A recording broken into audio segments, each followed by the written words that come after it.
All right, third grade, I'm glad you're here. I may go a little fast because every time I try to tape, the phone rings, the dog barks, somebody shows up at the door. That's what happens when we're trying to work from home, isn't it? So remember, you can always just pause the video if I'm going too fast. If we get cut off when I review the tape, there may be a part 2 that'll just last a few minutes, but let's try to get through it. Today we're going to be talking about pattern. There are 3 ways that we can show pattern in our art. We can have pattern in lines. For example, we could do a horizontal line, then a diagonal, then a horizontal, then a diagonal. Or maybe we want to do a color pattern, red, orange, red, orange. Or maybe we just want to do a shape pattern. You see these sometimes in geometry in our math classes. They'll say triangle, circle, square, triangle, circle, what comes next? And you'll have to know to watch the pattern and know to do a square next. So I have a couple of scarves here, winter scarves. This one, what's the pattern here? Well, we've got a pattern in line. See the lines that keep repeating? They're going this way, so those are horizontal lines. We also have a pattern in color, yellow, black, yellow, black. We do not have a pattern here. Well, I guess maybe we do. We could say there's a pattern in shape because that's a rectangle, rectangle, rectangle. So all 3 patterns show up in this winter scarf. And then this is one of my favorites that I have that I use every year. And so it has lots of patterns that are actually woven into it. So you got pattern with color, you got pattern with line, and you have pattern with shape. So we're going to do a drawing today of, hopefully, if I can draw it correctly for you, a polar bear. And the polar bear is going to be wearing a scarf, and we're going to put a pattern on a scarf. So let's get started. You know to always put your name on your paper. I'm going to put my name. You put yours. Remember, my name is Miss Bowen. I'm the art teacher. You're going to put which school you're at because you're either at Austin Tracy or you're at Temple Hill. Okay, and you're going to put a 3 there because this is for 3rd grade. Each grade's doing something a little different with this one. Now, we're going to start off. I need you to go right to the very middle of your page, and I need you to do just a little bitty rainbow. Do that for me, please.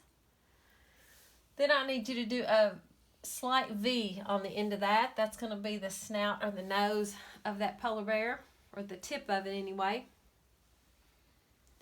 And then let's do just a little oval egg shape around him to finish off his nose. Polar bears have a big snout on them.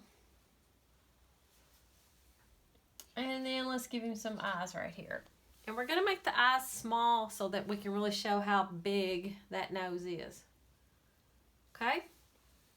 Then let's do his overall head. Sort of like that. Remember, if I'm going too fast, pause the video. I'm going fast because I'm afraid the phone's going to ring or something's going to happen to knock the video off. All right, here we go. Let's give him some little ears. Polar bears have little round ears. He's looking pretty cute. Now let's do his overall body because we want this from the perspective that he's walking towards us. So let's go down here and let's just do an overall big rainbow line. If you're doing it on line paper, it'll help because you can end at the same place each time. Okay, and then let's go down here and let's do 2 rainbows like that. Let's finish those off.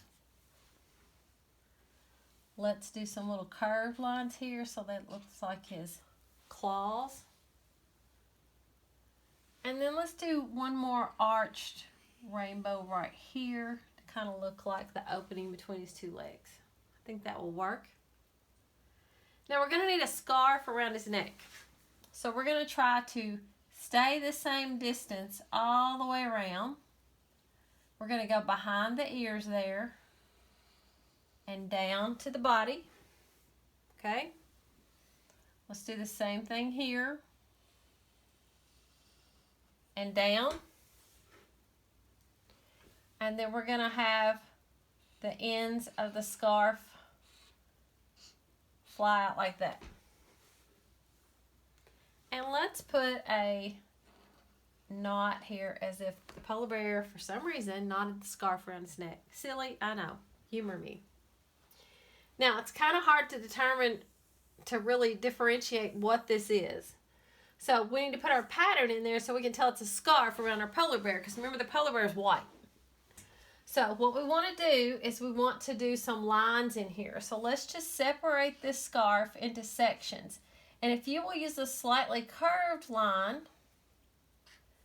that will help it look like it's rounding around his neck. And then you'll want to do the same thing here on the ends of the scarf. Okay? Now, let's put some shapes in there. What if one section of his scarf is just circles? So let's just do polka dots all over every other one.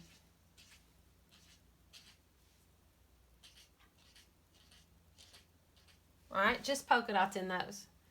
And then let's do this triangle, circle, square everywhere else.